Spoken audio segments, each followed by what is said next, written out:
안녕하세요. 한동화의 시기보검입니다. 오늘은 율무에 대한 이야기를 해보겠습니다.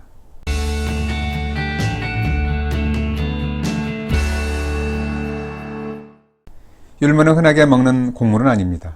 조상들은 율무쌀이라고 해서 곡식으로 사용하기도 했지만 쌀이나 보리처럼 흔하게 먹진 않았고 주로 약용했습니다. 오늘은 미처 몰랐던 율무에 대한 재미있는 이야기와 함께 다양한 효능들에 대해서 알아보겠습니다. 율무는 벽가에 한 해살이 풀러 동남아시아가 원산지입니다. 우리나라에는 어떤 경로를 통해서 들어왔는지 확실하지 않습니다. 중국으로는 동남아시아에서 전해진 것 같습니다. 중국 문헌에는 한나라 때 마원이란 사람이 지금은 베트남 북부 지역에 해당하는 교지국을 정발하고 돌아올 때 율무를 가져왔는데 간신들이 진주를 뇌물로 받아왔다고 모함을 했다는 내용이 있습니다. 아마도 율무가 진주를 닮았다고 여긴 것 같습니다. 그런데 서양에서는 율무를 눈물처럼 생겼다고 생각했나 봅니다. 율무를 영어로는 Job's tear, 욥의 눈물이라고 합니다. 껍질을 까기 전에 율무는 정말 눈물방울처럼 보입니다. 율무는 한글이고 한자로는 의 혹은 의인이라고 합니다. 한글 이름이나 한자 이름의 어원이나 의미는 확실하게 알려진 바가 없습니다. 율무는 두 종류가 있는데요. 크기가 작고 씹었을 때 치아에 달라붙는 것을 주로 식용했고, 크기가 큰 율무는 염주로 사용하거나 어린아이들이 구슬처럼 가지고 놀기도 했습니다. 우리나라에서도 큰 율무를 염주 혹은 염주율무라고 부르기도 합니다. 염주율무도 식용이나 약용이 가능합니다. 율무는 성질이 약간 찬 편입니다. 본초 강목에는 맛이 달고 성질은 약간 차고 독은 없다라고 했습니다. 식료본초에서는 성질이 평이하다라고 했습니다. 효능에 보면 열증에 사용한다는 내용을 보면 차고 서늘하다고 보는 것이 맞습니다. 율무는 근육 뭉침과 경련을 풀어줍니다. 본초 강목에는 근육이 당기고 오그라들어 몸을 굽혔다가 펴지 못하는 증상, 오랜 풍과 습으로 인한 마비를 치료한다라고 했습니다. 근육은 보통 찬 자극을 받으며 수축하는데 열에 의해서도 경련이 일어나고 기능 장애가 생깁니다. 그래서 율무는 독감에 생기는 심한 근육통이나 고열로 인한 열성 경련에도 좋습니다. 율무는 중풍 후유증에도 사용했습니다. 식이 심감에는 중풍으로 머리가 아프고 가슴이 답답하여 소화가 안 되는 것 같고 수족에 힘이 없고 힘줄과 뼈가 아프면서 입과 얼굴이 삐뚤어지고 말을 똑바로 하지 못하는 경우를 치료하려면 율무죽을 쑤어 먹는다 라고 했습니다. 율무는 과거 중풍 환자들의 효과적인 치료식이었습니다. 율무는 단백질이 풍부해서 영양식으로도 그만이지만 무엇보다 고혈압, 고지혈증과 같은 혈관 건강에도 도움을 줍니다. 다만 얼굴이 항상 붉고 상열감이 있으면서 몸이 잘 부으면서 고혈압이 있는 경우에 적합합니다. 율무는 각기병을 치료합니다. 본초 강목에는 건각기와 습각기를 제거하는 데 큰 효용이 있다고 했습니다. 각기병은 비타민 B1 결핍증에 의한 하지 무력증으로 도종한 쌀을 주식으로 섭취하는 민족들에게 많이 생깁니다. 그런데 율무에는 비타민 B1이 풍부하기 때문에 각기병을 예방하고 치료하는 효과가 있습니다. 그래서 과거 쌀을 율무와 같은 곡물과 함께 혼용하는 경우는 각기병이 적었습니다. 율무는 무엇보다 부종의 특효입니다. 율무는 습을 제거하는 효능이 뛰어난데 형학전서에는 율무는 습을 제거하고 이수작용에 능하다라고 했습니다. 식간본초에는 습기로 부은 것을 제거하는데 공이 다른 모든 약보다 뛰어나다라고 했습니다.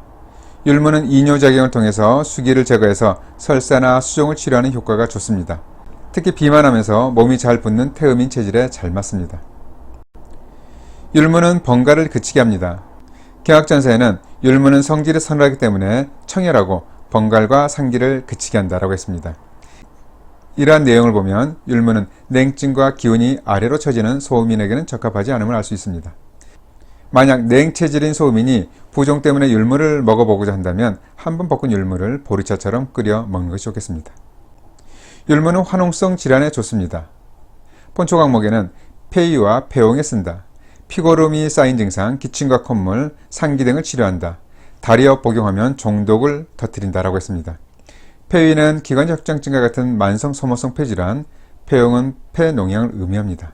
율무는 화농성 폐질환이나 화농성 피부염, 화농성 여드름, 종기, 피부 사마귀 등에 좋습니다. 종기 같은 피부 질환은 율무를 끓여서 먹거나 율무밥, 율무죽을 만들어 먹어도 좋고 율무 달인물로 자주 씻어줘도 좋습니다. 율무는 흥미롭게도 질투심을 없애주는 효과도 있습니다. 동의보감에는 율무는 성질이 완만해지면서 질투하지 않게 한다라고 했습니다.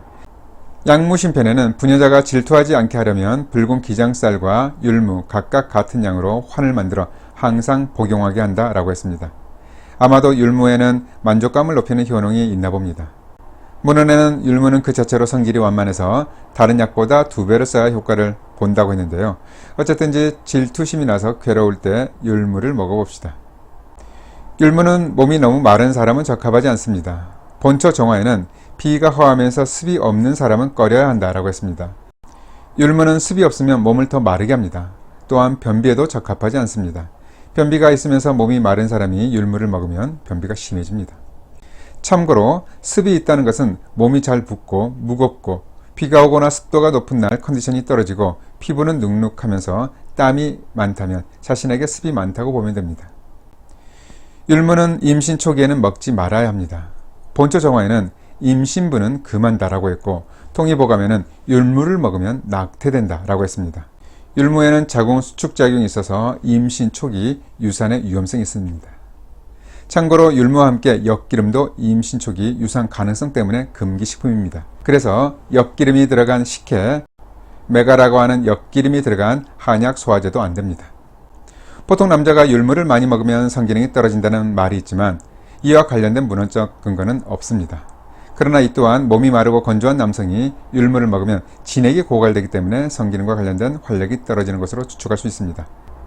그러나 몸이 냉하고 마른 사람이 아니라면 율무에는 비타민 B와 B2가 풍부해서 오히려 활력을 줍니다. 율무는 다이어트에도 많이 사용합니다. 그러나 율무는 부종을 개선하는 효과는 크지만 오히려 식욕이 좋아지면서 식사량이 늘 수 있습니다. 한의사에는 율무가 비위를 튼튼하게 하면서 오래 먹으면 음식을 잘 먹게 된다라고 했습니다. 율무는 유해 수별을 제거하기 때문에 유해 수별이 있는 사람들은 율무를 먹으면 오히려 식욕이 좋아집니다. 과거부터 율무는 보통 죽을 쑤어 많이 먹었습니다. 율무만으로 혹은 쌀과 함께 죽을 쑤어 먹기도 하고 율무와 다른 약재를 함께 넣어 죽을 쑤어 먹기도 했습니다. 율무죽은 의인죽이라고 하는데 가장 흔한 율무 복용법 중에 하나였습니다. 율무는 밥을 해 먹어도 좋습니다.